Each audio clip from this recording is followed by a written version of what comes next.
अरे बाप रे। मतलब वो अलग ही लेवल का बंदा था।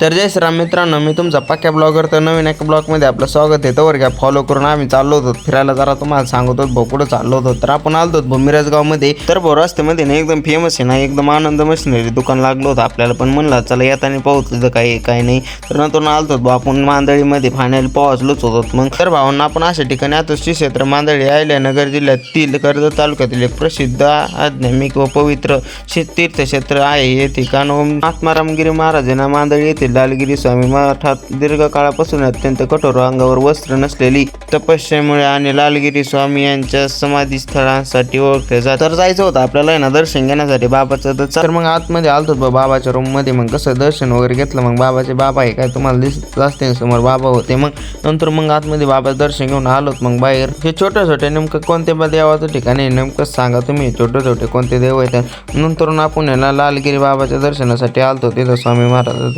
नंतर काय महादेव दर्शन वगैरे घेतलं. मग नंतर आलोत मग गणपती बाप्पाच्या दर्शन घेण्यासाठी. तर कसं आहे ना भाऊ एकदम भारी. मग कसं आहे दर्शन बिर्शन घेऊन निघलो बाहेर. मग विषय कसा आहे बाई खतरनाक 2 वाटाच करून टाकूत आपण म्हणलं आता.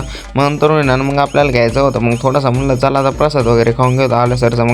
मग कसं आहे आपल्या भावाने घेतला मग प्रसाद. मग आपण पण घेतला मग प्रसाद. मग कसं आहे प्रसाद वगैरे खाल्ला वगैरे. मग तिथं मग म्हणलं आता चला पण भाऊ प्रसाद खाल्लाय म्हणलं मग थोडासा चहाचा पण स्वाद घेऊत. मग कसं आहे मग चहा वगैरे घेतला. मग तिथं एकदम अशी भारी सोय वगैरे होती ना. तिथं प्रत्येकाने जेवण वगैरे नाश्ता वगैरे घ्यायचा करायचा. मग नंतर चहा वगैरे प्यायचा. मग असं भारी वातावरण होतं असं. तेवढ्यात मग तिथं काय कलाकार आला बाई.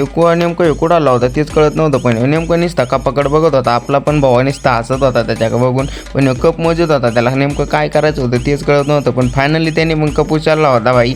कसं काय झालं वातावरण एकदम खतरनाक होतं. मग आपण पण दर्शन वगैरे घेऊन मग निघालो. मग आपण वापस कसं काय वाटलं आपला ब्लॉग नक्की सांगा कमेंटमध्ये. धन्यवाद.